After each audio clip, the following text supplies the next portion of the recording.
I believe I can say without fear of contradiction, thank you for watching. Dale Carnegie famously said, "Tell them what you intend to say the thing, then tell them what you said," leading me to believe that Dale Carnegie did not have enough material to fill his slot. We don't have that kind of time. We live under the crushing urgency of mortality. I will move through a bunch of ideas and you'll keep up well enough. I present ideas today that will change the way you think simply by thinking about them. You need not remember them nor memorize. I will present no quiz.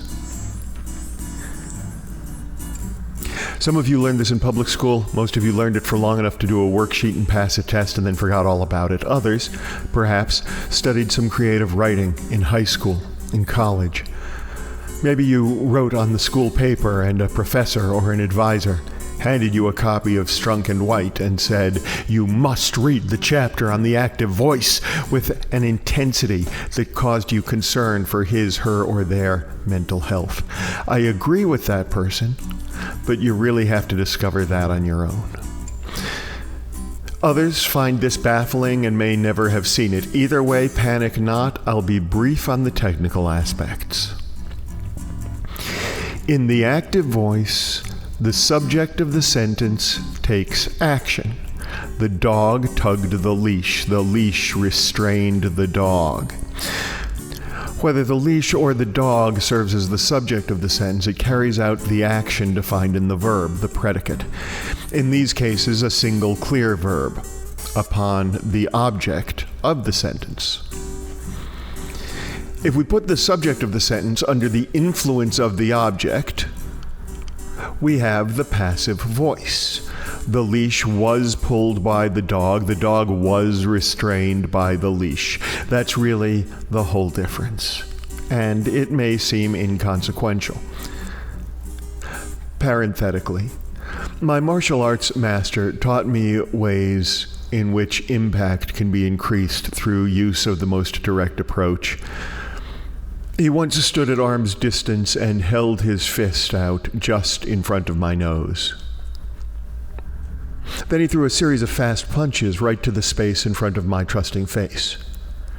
Then he stepped forward a half step and grinned, saying, "Little difference, big difference." This is like that. I'll show you how it plays out in just a moment. First, I want to take you one step forward into sentence structure. The use of the participle can be technically called the active voice, but I think of it as the soft active, and I eschew it. In this case, the subject takes action, but the structure that requires the helper verb was doing or were acting renders the time amorphous. The impact of a single action blurs into a generalized continuing action. The dog was tugging at the leash was restraining the dog. So the fully active voice simply puts the sentence in the proper order of events for the most direct delivery of information.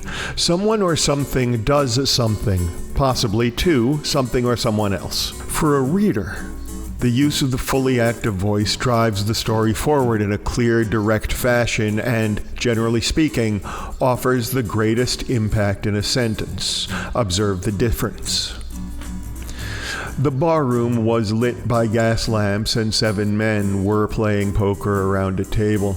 The dust and shadows made it hard for my eyes to adjust as the swinging doors made a whooshing sound behind me. Gas lamps lit the ballroom. 7 men played poker around a table. My eyes struggled to adjust. The swinging doors whooshed shut behind me. The fully active voice reduces the number of words, increasing the impact per syllable with a simple structural shift in the sentences. The reading becomes easier, each thought more direct, each idea more ingestible. I have earned, over the years, literally tens of dollars doing exactly this to the manuscripts and screenplays of writers who could not understand exactly what I had done and so changed the responses to their work. They only knew that it was somehow better. I call it the fast pass polish. Having this done for them, they only received a fraction of the benefit provided by the use of the fully active voice. As a writer, I drift into the passive voice from time to time. Occasionally, I discover this only when I get to my second draft. Far more often, this occurs in the moments before I lose track of my story or stumble upon a plot flaw and get stuck.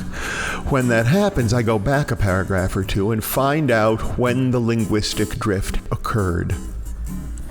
Develop a habit of writing in the active voice. Once you do, the shift to passive voice almost inevitably indicates the moment at which you hesitated to express an idea or to take full responsibility for a thought. By learning to notice when we have slipped out of the fully active voice, we give ourselves a shortcut to the recognition of our own blind spots, our own prevarications, our own uncertainties. I genuinely believe that one of the most societally damaging neuro-linguistic indoctrinations occurs every time an adult asks a child what they want to be when they grow up, rather than what they want to do. In our root programming, we come to believe that we will emerge from high school or from college or from adolescence, put on a uniform, fill a titled slot in society, and live in stasis, the soft act of being something. The idea comports nicely with long-accepted but wholly debunked notions of the fully formed brain of the adult. We all know now that the brain's plasticity exceeds all previously assumed limitations throughout life. Think for just a moment about how you might have grown differently had you been asked what you wanted to do with your time on Earth, rather than what you wanted to be at some future date.